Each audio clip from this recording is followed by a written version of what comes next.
ಎಲ್ರಿಗೂ ನಮಸ್ಕಾರ. ICAR ಕೃಷಿ ವಿಜ್ಞಾನ ಕೇಂದ್ರ ಕೊನೆಹಳ್ಳಿ ತಿಪ್ಟೂರು ತಾಲೂಕು ವತಿಯಿಂದ ಪ್ರತಿ ಮಂಗಳವಾರ ನಡೆಸುವ ಟೆಕ್ ಟಾಕ್ ಟ್ಯೂಸ್ಡೇ ಕಾರ್ಯಕ್ರಮಕ್ಕೆ ತಮ್ಮೆಲ್ಲರಿಗೂ ಆತ್ಮೀಯವಾದ ಸ್ವಾಗತ.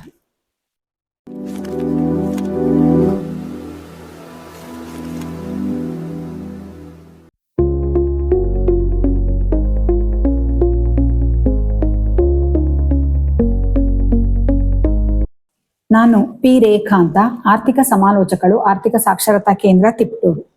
ಈ ದಿನದ ಸಂಚಿಕೆಯಲ್ಲಿ ನಾವು ನಮ್ಮ ಜೀವನದಲ್ಲಿ ಅತಿ ಅವಶ್ಯಕವಾಗಿರ್ತಕ್ಕಂತಹ 6 ಕಲಿಕೆಗಳನ್ನ ಕಲಿಯೋಣ. ಹಣಕಾಸು ವಿಷಯಕ್ಕೆ ಸಂಬಂಧಪಟ್ಟಂತೆ 6 ಕಲಿಕೆಗಳನ್ನ ಈ ದಿನ ನಾವು ಕಲ್ತ್ಕೊಳ್ಳೋಣ.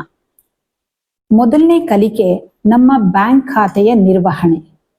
ಜನ್ಧನ್ ಯೋಜನೆ ಬಂದ ಮೇಲೆ, ಪ್ರಧಾನ ಮಂತ್ರಿ ಜನ್ಧನ್ ಯೋಜನೆ ಎಲ್ಲರೂ ನಾವು ಬ್ಯಾಂಕ್ ಅಕೌಂಟ್ ಅನ್ನ ತೆಗೆದಿದ್ದೇವೆ, ಆದ್ರೆ ಅದನ್ನ ಸರಿಯಾಗಿ ನಿರ್ವಹಿಸ್ತಾ ಇಲ್ಲ.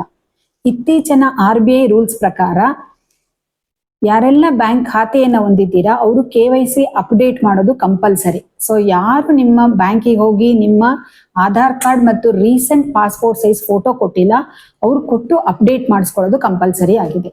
ಇದನ್ನ ನೀವು ಮಾಡ್ಲಿಲ್ಲ ಅಂತಂದಲ್ಲಿ ನೇರ ನಗದು ವರ್ಗಾವಣೆಯಿಂದ ನಿಮ್ಗೆ ಬರ್ತಕ್ಕಂಥ ಹಣಕ್ಕೆ ತೊಂದರೆ ಆಗ್ತದೆ. ಇದು ಕಲಿಕೆ 1. ಕಲಿಕೆ 2, ಹಣಕಾಸು ಅಂದ ಕೂಡಲೇ ತಂಪಾಡಿಗೆ ತಾವು ಸುಮ್ಮನೆ ಖರ್ಚು ಮಾಡೋದ್ರ ಬದಲಾಗಿ ಯೋಜನೆಯನ್ನ ಮಾಡೋಣ. ಪ್ರತಿಯೊಂದು ನಾವೇನ್ ಮಾಡ್ಬೇಕು ಅದನ್ನ ಯೋಜನೆ ಮಾಡೋಣ. ಅದ್ರ ಜೊತೆಗೆ ನನ್ನ ಆದಾಯ ಎಷ್ಟು, ಏನು ಖರ್ಚಾಗ್ತಾ ಇದೆ ಅದನ್ನ ಬಜೆಟ್ ಅನ್ನ ಮಾಡೋಣ. ಮತ್ತೆ ಖರ್ಚಿನಲ್ಲಿ ಹಿಡಿತ ಸಾಧಿಸೋಣ, ಉಳಿತಾಯನ ಹೆಚ್ಚಿಸ್ಕೊಳ್ತಾ ಹೋಗೋಣ. ಖರ್ಚು ಮಾಡಿ ಉಳಿದ ಹಣ ಉಳಿತಾಯ ಅಲ್ಲ, ನಮ್ಮ ಬಂದ ಆದಾಯದಲ್ಲಿ ಮೊದಲೇ ಒಂದಷ್ಟು ಭಾಗವನ್ನ ಎತ್ತಿಡ್ತಕ್ಕಂಥದ್ದು. ನಮ್ಮ ಮುಂದಿನ ದಿನಗಳಲ್ಲಿ, ನಮ್ಗೆ ದುಡಿಯಕ್ ಆಗದೆ ಇರೋ ದಿನಗಳಲ್ಲಿ, ನಮ್ಮ ಮುಂದಿನ ಯಾವುದೋ ಯೋಜನೆಗಾಗಿ ನಾವು ಮಾಡ್ತಾ ಹೋಗ್ತಕ್ಕಂಥದ್ದು ಉಳಿತಾಯ.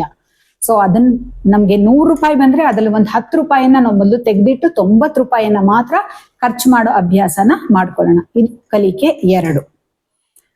ಸೊ ಕಲಿಕೆ 3, ಆ ಉಳಿತಾಯ ಮಾಡಿದ ಹಣವನ್ನ ಎಲ್ಲಿ ಇಡಬೇಕು ಅನ್ನೋದು ಕೂಡ ಬಹಳ ಮುಖ್ಯ. ಸಾಮಾನ್ಯವಾಗಿ ನಾವು ರೈತ ಬಾಂಧವರು ಏನ್ ಮಾಡ್ತೀವಿ, ಊರುಗಳಲ್ಲಿ ಚೀಟಿ ನಡೆಸ್ತೀವಿ, ಚೀಟಿಗೆ ಅಂತ ಹಾಕ್ತಾ ಹೋಗ್ತೀವಿ. ಆದ್ರೆ ಲೈಸೆನ್ಸ್ಡ್ ಚೀಟಿ ಆಗದೆ ಇದ್ದಲ್ಲಿ ನಾವಲ್ಲಿ ಹಾಕದಂತ ಹಣ ಪೂರ್ಣವಾಗಿ ಕಳ್ಕೊಳ್ತಕ್ಕಂಥ ಅವಕಾಶ ಇರುತ್ತೆ. ಸೊ ಹಾಗಾಗಿ ಸರಿಯಾದ ಹಣಕಾಸು ಸಂಸ್ಥೆಯಲ್ಲಿ ಸರಿಯಾದ ನಮ್ಗೆ ಬಡ್ಡಿ ದರ ಬರ್ಬೇಕು ಅಂತದನ್ನ ನೋಡಿ ನಾವು ಹೂಡಿಕೆಯನ್ನ ಮಾಡ್ಬೇಕು, ಅಥವಾ ನಮ್ಮ ಹಣವನ್ನ ಅಲ್ಲಿ ಉಳಿತಾಯ ಮಾಡ್ಬೇಕು. ನಮ್ಮ ಹಣ ಉಳಿತಾಯ ಮಾಡ್ಬೇಕಾದ್ರೆ ನಾವು 3 ಅಂಶಗಳನ್ನ ಗಮನಿಸ್ಬೇಕು. ಮೊದಲನೇದಾಗಿ ನನ್ನ ಹಣ ಸುರಕ್ಷಿತವಾಗಿದ್ಯಾ ಅಂತ. 2ನೇದು ನನ್ನ ಹಣ ನನಗೆ ಬೇಕಾದಾಗ ನಾನು ವಾಪಸ್ ಪಡಿಬಹುದಾ ಅಂತ.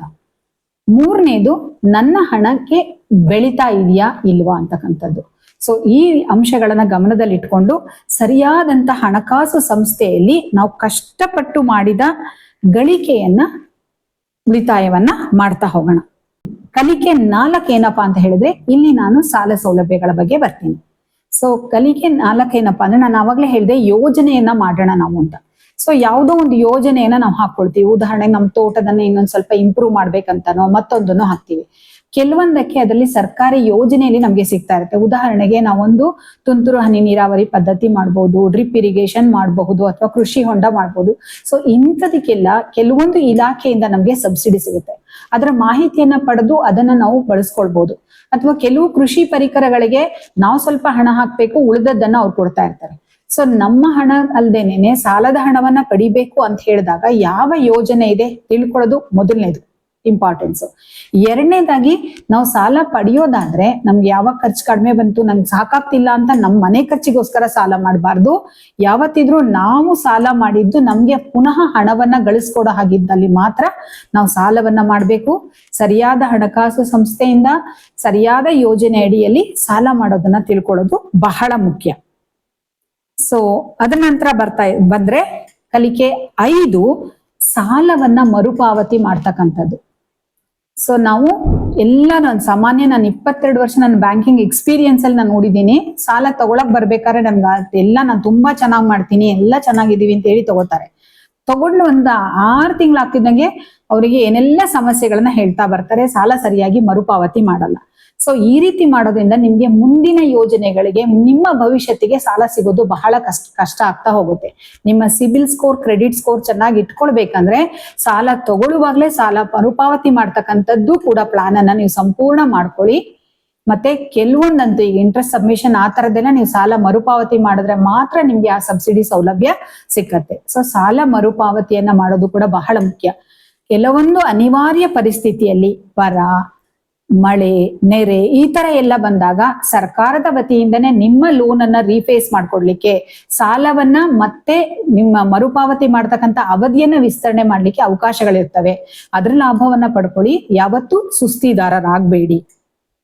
ಇನ್ನ ಕೊನೆಯ ಕಲಿಕೆ 6 ಬಹಳ ಮುಖ್ಯವಾಗಿರ್ತಕ್ಕಂಥದ್ದು, ನಮ್ಮ ಭವಿಷ್ಯಕ್ಕಾಗಿ ಮುಂದೆ ಬರ್ತಕ್ಕಂಥ ಆಕಸ್ಮಿಕಗಳಿಗಾಗಿ ನಾವು ರಕ್ಷಣೆಯನ್ನ ಹೇಗ್ ಪಡಿಬೇಕು ಅಂತ. ಅದು ನಮ್ಮ ಜೀವನ ಇರ್ಬೋದು, ನಮ್ಮ ಆರೋಗ್ಯ ಇರ್ಬೋದು, ನಮ್ಮ ಆಸ್ತಿ ಪಾಸ್ತಿ ಇರ್ಬೋದು, ನಮ್ಮ ಬೆಳೆಗಳಿರ್ಬೋದು, ಇವುಗಳಿಗೆಲ್ಲ ರಕ್ಷಣೆ ಪಡಿಬೇಕು ಅಂತ ಇರ್ತಕ್ಕಂಥದ್ದು ವಿಮಾ ಯೋಜನೆಗಳು. ಸೊ ವಿಮಾ ಯೋಜನೆಯಲ್ಲಿ ನಾವೆಲ್ಲ ರೈತ ಬಾಂಧವರಾದಾಗ ನಮ್ಮ ಬೆಳೆಯ ವಿಮೆಗೆ ನಾವು ಇಂಪಾರ್ಟೆನ್ಸ್ ಕೊಡ್ಬೇಕು ಅಂದಾಗ, ಅದು ಈಗ ಜೂನ್ ಜುಲೈ ತಿಂಗಳಲ್ಲಂತೂ ಬಹಳಷ್ಟು ನೀವು ಅಡ್ವರ್ಟೈಸ್ಮೆಂಟ್ ಅನ್ನ ನೋಡ್ತಾ ಇದ್ದೀರಾ. ನಮ್ಮ ಬೆಳೆಗಳಲ್ಲಿ ನಮ್ಗೆ ಗೊತ್ತು 2 ತರ ಬೆಳೆಗಳು ಬರುತ್ತೆ, ಒಂದು ಅಲ್ಪಾವಧಿ ಬೆಳೆ, ಮತ್ತೊಂದು ದೀರ್ಘಾವಧಿ ಬೆಳೆ. ಸೊ ಅಲ್ಪಾವಧಿ ಬೆಳೆಗಳಿಗೆ ಇರ್ತಕ್ಕಂಥದ್ದು ಪ್ರಧಾನ ಮಂತ್ರಿ ಫಸಲ್ ಬಿಮಾ ಯೋಜನೆ. ಆಯಾ ಏರಿಯಾಗೆ ತಕ್ಕಂತೆ ಯಾವ್ಯಾವ ಬೆಳೆಗಳಿಗೆ, ಉದಾಹರಣೆಗೆ ನಮ್ ತಿಪ್ಟೂರ್ ತಾಲೂಕಲ್ಲಿ ಹೆಸರಿಗಿದೆ, ರಾಗಿಗಿದೆ. ಸೊ ಆ ತರ ಯಾವ ಬೆಳೆಗೆ ಹೇಳ್ತಾರೆ, ತುಂಬಾ ಸಬ್ಸಿಡೈಸ್ಡ್ ರೇಟ್ ಅಲ್ಲಿ ಪ್ರೀಮಿಯಂ ಇರುತ್ತೆ. ಸಾಲ ಮಾಡಿರ್ತಕ್ಕಂಥ ರೈತರಿಗೆ ಅಂದ್ರೆ ಬೆಳೆ ಸಾಲ ಮಾಡಿರೋರಿಗೆ ನೇರವಾಗಿ ಬ್ಯಾಂಕಿನವರೇ ವಿಮೆಯನ್ನ ಮಾಡ್ತಾರೆ. ಆದ್ರೆ ಸಾಲ ತಗೊಳ್ಳದೆ ಇರೋರು ಕೂಡ ದಯವಿಟ್ಟು ವಿಮೆಯನ್ನ ಕಟ್ಟಿ. ಈ ಮಳೆ ನಾವು ನೆಚ್ಕೊಳಕ್ ಆಗಲ್ಲ, ನಮ್ಮ ರೈತರ ಬದುಕು ಹಾವು ಏಣಿ ಆಟ ಇದ್ದ ಹಾಗೆ. ಸೊ ಯಾವಾಗ ಕೆಳಗೆ ಇಳಿತೀವಿ ಗೊತ್ತಿಲ್ಲದೆ ಇರೋದ್ರಿಂದ ನಾವು ವಿಮೆಯನ್ನ ಮಾಡಿದ್ರೆ ನಮ್ಗೆ ನಮ್ಮ ಬೆಳೆಯಿಂದ ಬರ್ದೇ ಇದ್ರು ಕೂಡ ವಿಮಾ ಸಂಸ್ಥೆಯಿಂದ ನಮ್ ಹಣ ಬರ್ತದೆ. ಹಾಗೇನೆ ದೀರ್ಘಾವಧಿ ಬೆಳೆಗೆ ನಾವು ಹವಾಮಾನ ಆಧಾರಿತ ವಿಮೆ ಅಂತ ಹೇಳ್ತೀವಿ, ಇದು ಹಾರ್ಟಿಕಲ್ಚರ್ ಡಿಪಾರ್ಟ್ಮೆಂಟ್ ಅಲ್ಲಿ ಬರುತ್ತೆ. ಇದಕ್ಕೂ ಕೂಡ ಯಾವ್ಯಾವ ಬೆಳೆಗೆ ಅಂತ ಮೊದಲೇ ಹೇಳ್ತಾರೆ, ಯಾವತ್ ಲಾಸ್ಟ್ ಡೇಟ್ ಅಂತ ಹೇಳ್ತಾರೆ. ಉದಾಹರಣೆಗೆ ಅಡಕೆಗಿರ್ಬಹುದು, ನಮ್ಮ ದಾಳಿಂಬೆಗಿರ್ಬಹುದು, ಆ ತರ ಬೆಳೆಗಳಿಗೆ ವಿಮೆ ಇರ್ತದೆ. ಅದು ಕೂಡ ಸಬ್ಸಿಡೈಸ್ ರೇಟ್ ಇರುತ್ತೆ, ಅದ್ರ ಲಾಭವನ್ನ ಪಡ್ಕೊಳ್ಳಿ. ಅದರ ನಂತರ ಬರ್ತಕ್ಕಂಥದ್ದು ನಮ್ಮ ಆರೋಗ್ಯ ವಿಮೆ. ಸೊ ಆರೋಗ್ಯ ವಿಮೆಯಲ್ಲಿ ನಮ್ಗೆ ಆಯುಷ್ಮಾನ್ ಭಾರತ್ ಅಂತೂ ಎಲ್ಲರಿಗೂ ಇದೆ. ಅದು ಒಂದು ರೇಷನ್ ಕಾರ್ಡ್ ಕಂಪಲ್ಸರಿ, ಆಧಾರ್ ಹೊಂದಿದ್ದು ರೇಷನ್ ಕಾರ್ಡ್ ಹೊಂದಿರ್ತಕ್ಕಂಥ ಪ್ರತಿಯೊಬ್ರು ಕೂಡ ಆಯುಷ್ಮಾನ್ ಭಾರತ್ ಕಾರ್ಡ್ ಅನ್ನ ಅಥವಾ ಆರೋಗ್ಯ ಕರ್ನಾಟಕ ಅಂತ ಕೂಡ ನಮ್ಮ ಸ್ಟೇಟ್ ಗೌರ್ಮೆಂಟ್ ಅವ್ರು ಹೇಳ್ತಾರೆ, ಅದು ಎರಡೂ ಒಂದೇ ಸ್ಕೀಮು. ಸೊ ಇಲ್ಲಿ ನೀವು BPL ಕಾರ್ಡ್ ಹೊಂದಿದ್ದಲ್ಲಿ ನಿಮ್ಗೆ 90% ವರೆಗೆ ರೀಪೇಮೆಂಟ್ ಆಗುತ್ತೆ, ಅಂದ್ರೆ ವಾಪಸ್ ಕೊಡ್ತಾರೆ. ನಿಮ್ಮ ಖರ್ಚನ್ನ ಸಂಪೂರ್ಣವಾಗಿ 90% ವರೆಗೆ ವಹಿಸ್ತಾರೆ, 10% ನಾವು ಮಾಡ್ಬೇಕು. ಆದ್ರೆ APL ಕಾರ್ಡ್ ಅವ್ರಿಗೆ 70% ನಾವು ಖರ್ಚನ್ನ ವಹಿಸ್ಬೇಕು, ಇನ್ನ 30% ಸರ್ಕಾರದ ವತಿಯಿಂದ ಕೊಡ್ತಾರೆ. ಅದರ ನಂತರ ಇರ್ತಕ್ಕಂಥದ್ದು ಯಶಸ್ವಿನಿ ಅಂತ ಹೇಳಿ. ಸೊ ಈ ಯಶಸ್ವಿನಿ ಒಬ್ಬೊಬ್ಬರೇ ಇಂಡಿವಿಜುವಲ್ ಆಗಿ ಮಾಡಕ್ಕಾಗಲ್ಲ. ಆಯುಷ್ಮಾನ್ ಕೂಡ ಇಡೀ ಕುಟುಂಬಕ್ಕೆ ಒಂದ್ ಕಾರ್ಡ್ ಕೊಡ್ತಾರೆ, ರಾಷ್ಟ್ರೀಯ ಸ್ವಾಸ್ಥ್ಯ ಬಿಮಾ ಯೋಜನೆ ಕಾರ್ಡ್ ಅಂತ ಹೇಳಿ. RSBY ಅಂತ ನಿಮ್ಮ DL ತರ ಒಂದ್ ಕಾರ್ಡ್ ಅನ್ನ ಕೊಡ್ತಾರೆ. ಅದೇ ತರ ಯಶಸ್ವಿನಿಯಲ್ಲಿ ಇಡೀ ಕುಟುಂಬಕ್ಕೆ ಮಾಡಿಸ್ಬೇಕು, ಆದ್ರೆ ನಾವು ಒಬ್ಬೊಬ್ರೆ ಹೋಗಿ ಮಾಡಿಸೋ ಹಾಗಿಲ್ಲ. ಇದು ನಾವು ಯಾವುದಾದರೂ ಒಂದು ಸಂಘ ಸಂಸ್ಥೆಯ ಸದಸ್ಯರಾಗಿದ್ದಲ್ಲಿ ಮಾತ್ರ ಮಾಡಿಸ್ಬೋದು. ನೀವು ಸೊಸೈಟಿಯಲ್ಲಿ ಸದಸ್ಯರಾಗಿರ್ಬೋದು, ಅಥವಾ ಹಾಲು ಆಗ್ತಕ್ಕಂತಹ ಹಾಲು ಉತ್ಪಾದಕರ ಸಂಘದಲ್ಲಿ ಸದಸ್ಯರಾಗಿದ್ದಲ್ಲಿ ನಿಮ್ಮ ಇಡೀ ಕುಟುಂಬಕ್ಕೆ ನೀವು ಸ್ವಲ್ಪ ಕಡಿಮೆ ಅಮೌಂಟಿನ ಶುಲ್ಕವನ್ನ ಕಟ್ಬೇಕಿಲ್ಲ, ನೀವು ಪ್ರೀಮಿಯಂನ ಕಟ್ಬೇಕು. ಆಯುಷ್ಮಾನ್ ಭಾರತ್ಗೆ ಯಾವುದೇ ಪ್ರೀಮಿಯಂ ಇಲ್ಲ, ನಿಮ್ಗೆ ಆ ಕಾರ್ಡ್ ಕೊಡ್ಲಿಕ್ಕೆ ಬರೀ 30 ರೂಪಾಯಿನ ಚಾರ್ಜ್ ಮಾಡ್ತಾರಷ್ಟೇ. ಆದ್ರೆ ಯಶಸ್ವಿನಿಯಲ್ಲಿ ನೀವು ಅಮೌಂಟ್ ಅನ್ನ ಕಟ್ಟಬೇಕಾಗತ್ತೆ ಪ್ರೀಮಿಯಂ ಆಗಿ, ವರ್ಷಕ್ಕೊಂದ್ಸಲ ಇದನ್ನ ಕಟ್ಟಬೇಕಾಗ್ತದೆ. ಅದೇ ರೀತಿಯಲ್ಲಿ ಪ್ರೈವೇಟ್ ಕಂಪನಿಗಳಲ್ಲಿ ಕೂಡ ನೀವು ಇದು ಸ್ಟಾರ್ ಇನ್ಶೂರೆನ್ಸ್ ಇರ್ಬೋದು, ಯುನೈಟೆಡ್ ಇನ್ಶೂರೆನ್ಸ್ ಇರ್ಬೋದು, ಬೇರೆ ಬೇರೆ ಇನ್ಶೂರೆನ್ಸ್ ಕಂಪನಿಯಲ್ಲಿ ಕೂಡ ನಿಮ್ಗೆ ಆರೋಗ್ಯ ವಿಮೆ ಲಭ್ಯ ಇದೆ. ಅದರ ನಂತರ ಅದೇ ರೀತಿಯಲ್ಲಿ ನಿಮ್ಮ ಆಸ್ತಿ ಪಾಸ್ತಿಗಾಗಿ ವಿಮೆಯನ್ನ ಮಾಡಿಸ್ತೀವಿ ಅಂದ್ರೂ ಕೂಡ ಅದಕ್ಕೂ ಜನರಲ್ ಇನ್ಶೂರೆನ್ಸ್ ಇರುತ್ತೆ. ವಿಶೇಷವಾಗಿ ನಾವು ಸಾಕ್ತಕ್ಕಂಥ ಹಸುಗಳಿರ್ಬೋದು, ಕುರಿಗಳಿರ್ಬೋದು, ಇವಕ್ಕೆ ಕೂಡ ನಾವು ವಿಮೆಯನ್ನ ಮಾಡಿಸ್ಬೋದು. ಕೆಲವೊಂದ್ ಸಂದರ್ಭದಲ್ಲಿ ಏನಾಗುತ್ತೆ, ಕುರಿಗಳಿಗೆ ಎಷ್ಟೋ ಜನ ವಿಮೆಯನ್ನ ಮಾಡಿಸಿರಲ್ಲ. ಅಂತ ಸಂದರ್ಭದಲ್ಲೂ ಕೂಡ ಅವುಗಳ ಏನಾದ್ರೂ ಅವಘಡ ಆಗಿ ನಿಮ್ಗೆ ಒಂದೇ ಸಲ ಹೆಚ್ಚು ಇದೆಲ್ಲ ಸಾವು ಉಂಟಾಗ್ತಾ ಇದೆ ಅವುಗಳು ಅಂದಾಗ ಕೂಡ ಪಶು ಇಲಾಖೆಯಿಂದ ಅದಕ್ಕೆ ನಿಮ್ಗೆ ಪರಿಹಾರ ಇದೆ. ದಯವಿಟ್ಟು ಅದ್ರದ ಮರಣ ಹೊಂದಿದ ತಕ್ಷಣ ಅದನ್ನ ಹಾಗೆ ಮಾಡಕ್ ಹೋಗದೆ ತಕ್ಷಣ ನೀವು ವೈದ್ಯರನ್ನ ಸಂಪರ್ಕಿಸಿದ್ರೆ ಪಶು ವೈದ್ಯಾಧಿಕಾರಿಗಳು ಅದನ್ನ ಯಾವ ಕಾರಣದಿಂದ ಸಾವು ಉಂಟಾಯ್ತು ಅಂತ ಸರ್ಟಿಫೈ ಮಾಡಿಕೊಟ್ಟಾಗ ನಿಮ್ಗೆ ಪರಿಹಾರ ಹಣ ಪಶು ವೈದ್ಯ ಇದರಿಂದಾನೆ ಡಿಪಾರ್ಟ್ಮೆಂಟ್ ಇಂದಾನೆ ನಿಮ್ಗೆ ಪರಿಹಾರ ಕೂಡ ಸಿಗುತ್ತೆ. ಅದರ ನಂತರದಲ್ಲಿ ನಮ್ಗೆ ಬೇಕಾಗಿರ್ತಕ್ಕಂಥ ವಿಮೆಗಳಂತ ಹೇಳಿದ್ರೆ ಸರ್ಕಾರದ ವತಿಯಿಂದ ಇರ್ತಕ್ಕಂಥದ್ದು, ನಾವು ಹೊಲಗಿಲ್ಲಿ ಕೆಲಸ ಮಾಡ್ತಕ್ಕಂಥ ಕೂಲಿ ಕಾರ್ಮಿಕರು ಮತ್ತು ಯಾರು ಮಾಲೀಕರು ಇರ್ತಾರೆ ಅವರಿಗೋಸ್ಕರ ಕೇರಾ ಅಂತಕ್ಕಂಥ ಒಂದು ಇನ್ಶೂರೆನ್ಸ್ ಇದೆ, ಅಲ್ಲಿ ಅದರ ಲಾಭವನ್ನ ಕೂಡ ನೀವು ಪಡ್ಕೊಳ್ಬಹುದು.